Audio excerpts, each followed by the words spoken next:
Le prince Harry, un test ADN qui change tout?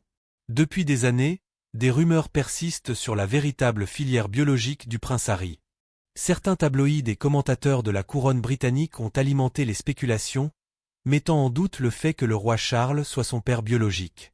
Récemment, un test ADN aurait apporté un résultat bouleversant, transformant la perception du prince et de sa place dans la famille royale.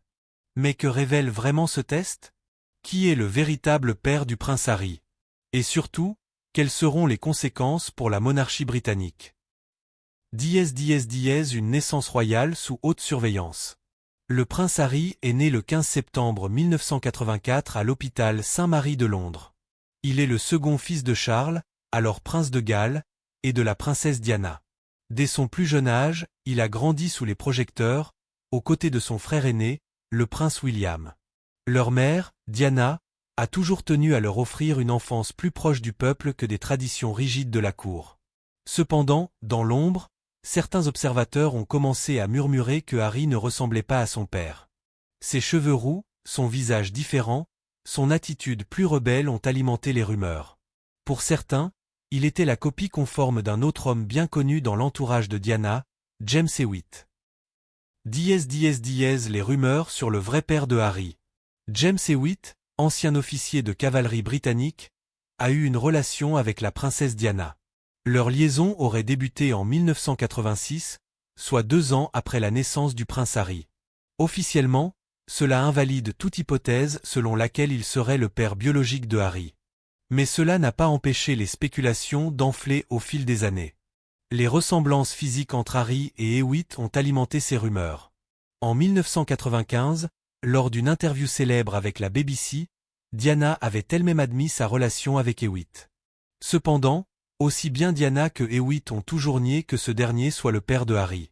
Alors, pourquoi ces rumeurs persistent-elles? Le test ADN, révélation choc. D'après des sources proches du prince, Harry aurait finalement décidé de lever le doute et de faire un test ADN. Un test réalisé dans un laboratoire de renom, dont les résultats sont restés secrets pendant un certain temps. Lorsque l'enveloppe a été ouverte, le verdict fut sans appel. ***, le roi Charles est bien le père biologique du prince Harry ***. Cette révélation a été un soulagement pour certains et une déception pour d'autres, notamment les détracteurs de la monarchie qui espéraient voir une bombe exploser au sein de la famille royale. Malgré ce démenti formel, une question demeure. Pourquoi ces rumeurs ont-elles été si persistantes? La réponse tient sans doute au climat de l'époque, où le mariage de Charles et Diana était déjà au bord de l'implosion. Une relation père-fils délicate. Au-delà de ces rumeurs, la relation entre Harry et son père a souvent été marquée par des tensions. Son départ de la famille royale, son exil aux États-Unis avec Meghan Markle et les multiples interviews chocs ont mis à rude épreuve les liens familiaux. Pourtant, malgré tout, le roi Charles a réaffirmé publiquement son amour pour Harry. L'amour n'est pas une question de sang, mais de lien. Harry sera toujours mon fils, aurait-il confié à un proche. Cette vérité ADN ne change donc rien à l'histoire de Harry, si ce n'est qu'elle met un point final à des années de spéculation. La vraie question maintenant est de savoir si cette vérité permettra à Harry et à son père de se rapprocher ou si leurs différences profondes continueront à les éloigner. Conclusion, une identité au-delà du sang. Finalement, cette histoire met en lumière une vérité universelle. Notre identité ne se résume pas à notre ADN. Harry a fait des choix qui l'ont éloigné de la couronne, mais il reste un Windsor, dans le sang et dans l'histoire. Qu'il décide de se réconcilier avec la monarchie ou de tracer un chemin totalement indépendant, il est clair que le prince Harry ne cessera jamais d'intriguer et de captiver le monde. Alors, que pensez-vous de cette révélation? Change-t-elle votre perception du prince Harry et de son rôle au sein de la famille royale?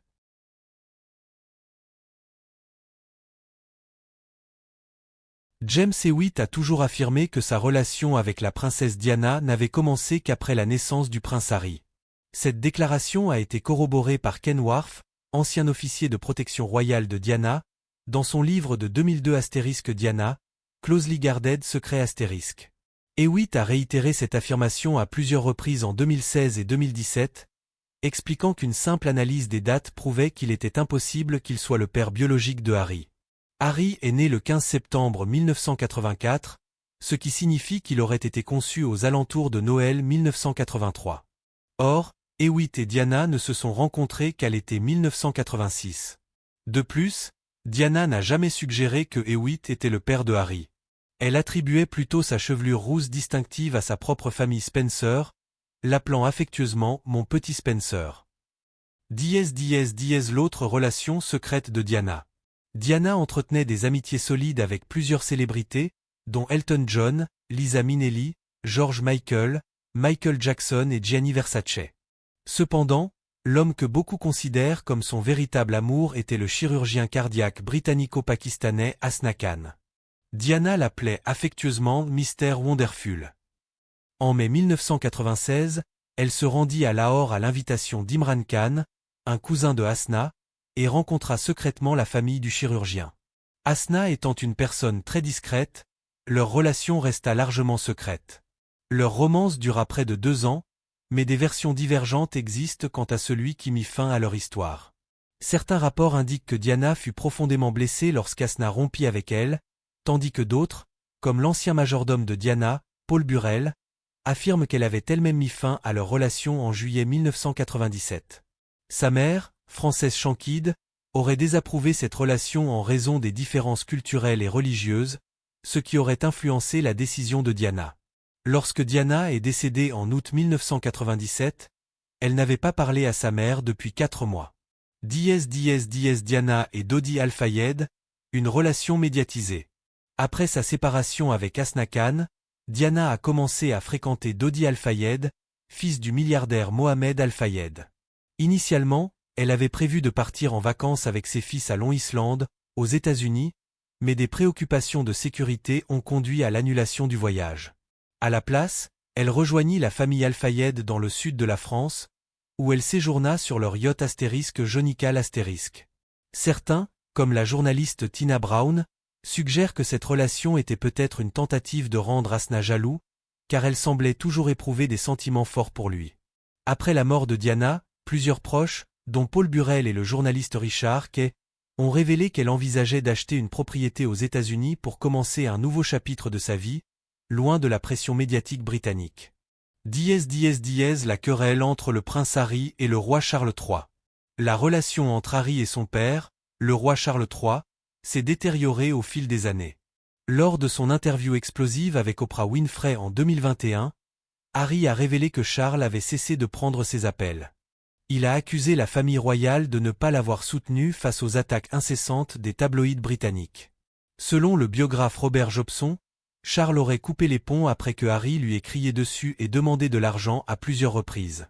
Lorsqu'Élisabeth II lui aurait demandé pourquoi il refusait d'aider son fils, Charles aurait répondu « Je ne suis pas une banque ».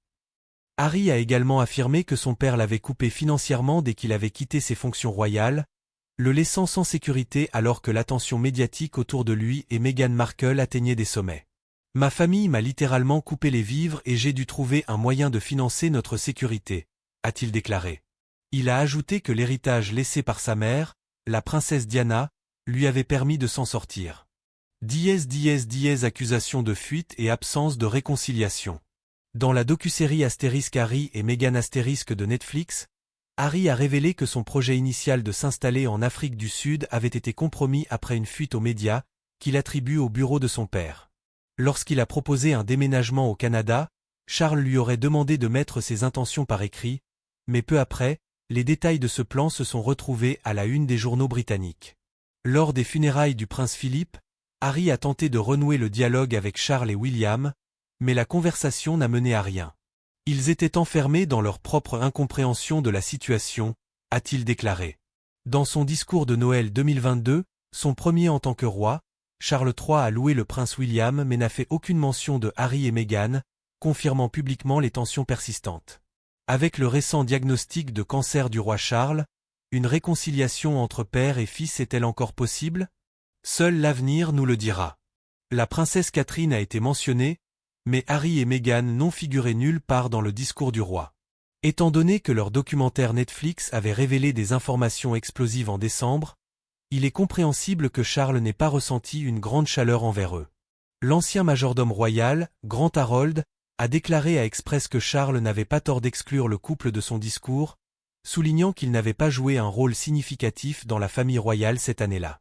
Avec tout ce qui s'est passé récemment, il valait probablement mieux ne pas les mentionner, a-t-il expliqué. Il a également précisé que, puisqu'Harry et Meghan ne faisaient plus partie des membres actifs de la royauté, il n'y avait pas de sens à les inclure dans les discours officiels. Toutefois, l'omission d'Harry, malgré son statut de fils du roi, suggère une tension plus profonde. Après l'omission remarquée d'Harry et Meghan dans le discours de Noël 2022 de Charles, le roi a réitéré cette exclusion dans son discours de 2023. Le prince Harry a laissé entendre à ITV que son père ne souhaitait pas se réconcilier. Lors de la promotion de ses mémoires Spare, Harry a participé à un entretien spécial de 90 minutes avec Tom Bradby où il a abordé les tensions familiales. « Je veux une famille, pas une institution », a-t-il déclaré, exprimant son désir de rétablir ses relations avec son frère et son père. Toutefois, il a laissé entendre qu'une réunion était improbable. Ils estiment qu'il est préférable de nous garder, Meghan et moi, comme les méchants. Ils n'ont montré absolument aucune volonté de se réconcilier, bien qu'il n'ait pas précisé qui était il est probable qu'il faisait référence au prince William et au roi Charles III, compte tenu du contexte de leur relation tendue. Dans une autre interview sur 60 minutes de CBS News, Harry a dénoncé le manque de soutien qu'il et Meghan avaient reçu de la famille royale lorsqu'ils étaient encore membres actifs. Il a souligné l'incohérence des déclarations publiques de soutien. Quand on nous dit depuis 6 ans que l'on ne peut pas publier de déclaration pour nous protéger, mais que vous le faites pour d'autres membres de la famille, il arrive un moment où le silence devient une trahison. Le prince Harry aurait également contrarié le roi Charles avec des allégations compromettantes sur la reine Camilla dans ses mémoires. Il a révélé que lui et son frère, le prince William, s'étaient opposés au mariage de leur père avec Camilla après la mort de leur mère. Ils avaient même supplié leur père de ne pas aller au bout de cette union. Harry a aussi affirmé que Camilla l'avait sacrifié sur l'autel de sa propre image publique. Une source anonyme a confié à The Weekly que le roi était furieux et indigné par ces révélations. Charles est dévasté. Il est furieux que Harry ait partagé tant de révélations embarrassantes et dommageables, ce qui l'a mis dans une position terrible avec Camilla. La description de Camilla comme dangereuse, par Harry lors de son apparition sur 60 minutes, n'a probablement pas arrangé les choses non plus.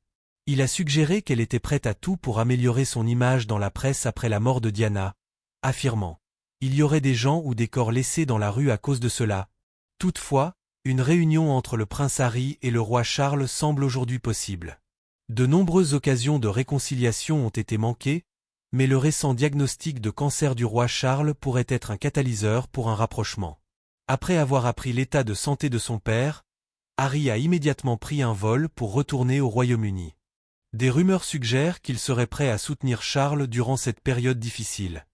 Une source a confié au magazine People que cette visite était un signe positif. Bien que la rencontre ait été brève, Harry semblait plus optimiste en évoquant sa relation avec son père à son retour aux États-Unis. Il a déclaré sur Good Morning America « J'aime ma famille. Le fait d'avoir pu prendre un avion et le voir, passer du temps ensemble, je suis vraiment reconnaissant pour cela. J'ai d'autres voyages prévus qui me ramèneront au Royaume-Uni, et je passerai voir ma famille autant que possible. Est-ce le début d'une réconciliation tant attendue ? Bien que les commentateurs royaux restent prudents quant à l'idée d'un rapprochement, il est possible que Harry et Charles trouvent un moyen de faire la paix. Cette situation soulève également des questions plus larges sur l'avenir de la monarchie. Depuis que le prince Harry a révélé ses résultats ADN, l'opinion publique est fortement divisée. Certains le soutiennent pour avoir affronté une vérité difficile et considèrent son geste comme un symbole de transparence et de courage. D'autres, notamment les partisans de la monarchie, voient cela comme une trahison et estiment que ces résultats auraient dû rester privés pour protéger la réputation de la famille royale. Les théoriciens du complot ont alimenté les spéculations sur les origines d'Harry, et sa révélation ADN n'a fait qu'attiser davantage les rumeurs. Sur les réseaux sociaux, le débat est enflammé, certains affirmant que les résultats sont faux. Cette crise met la monarchie sous une surveillance accrue alors qu'elle traverse une période de transition délicate. Dans ce contexte, la jeune génération pousse pour une institution royale plus ouverte et progressiste, alignée sur les valeurs modernes de transparence et de responsabilité. L'histoire a montré que la famille royale a su surmonter de nombreux scandales, mais cette crise semble différente. Mettre en doute la lignée royale frappe au cœur même de son existence. Si ces doutes persistent, ils pourraient mener à une remise en question plus large du soutien public à la monarchie, et certains pourraient même plaider pour un système plus démocratique. En fin de compte, cette affaire dépasse la seule histoire personnelle du prince Harry. Elle pose des questions fondamentales sur l'avenir de la monarchie et sa capacité à s'adapter à une société où la transparence et l'honnêteté sont devenues des valeurs essentielles.